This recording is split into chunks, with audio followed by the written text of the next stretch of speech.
This is a series that will raise awareness of a cancerous condition called mesothelioma, look into what is being done to prevent it, I think that this money is a first step towards building a network. and to find out why Manchester in particular has such a problem. So it's a poisonous and toxic legacy left by Turner and Newell. Nobody was held to account for it.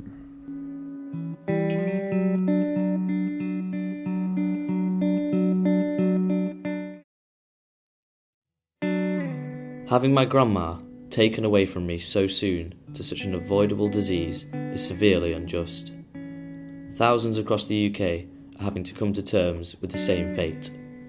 Mesothelioma is an asbestos-related cancer that covers the pleural space in the lungs, but can also start in the abdomen. The latency period for diagnosis can be up to 60 years after breathing in the carcinogenic dust, and a spike of deaths is projected in the coming years. There's still a lot of asbestos.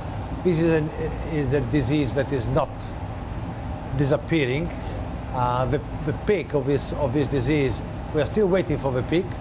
It will be in 10 years' time, but we are not sure about the fact that actually in 10 years' time the peak will be over. We are a bit uncertain. The number of new cases is still uncertain.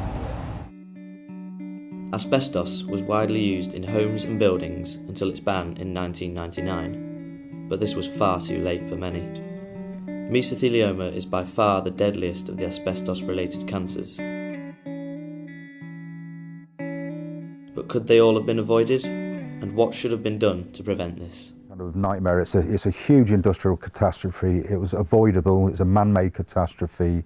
The dangers of asbestos were known for decades, but the government didn't take any action to finally ban asbestos totally until 1999. So a lot of people have been needlessly exposed in the preceding decades, and many illnesses are still to be diagnosed and come forward.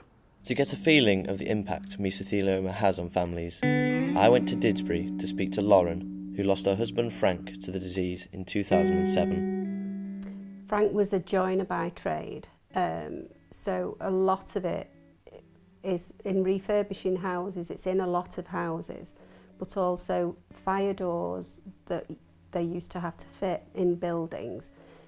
In between the two sheets, the back sheet and the front sheet of the door, was a sheet of asbestos. So when you're cutting off the top or the bottom, of course the dust is then just all over the air, so he was breathing it in there.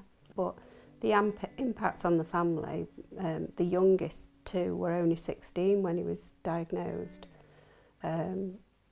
My other son was looking forward to his 21st, and obviously that became a non-event really.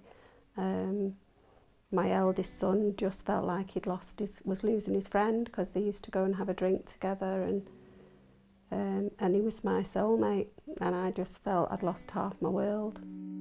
To stop this from reoccurring, extra awareness and funding is needed to combat this problem. In the next part of this series, we'll find out how certain people are going about this. Ben Hobson reports.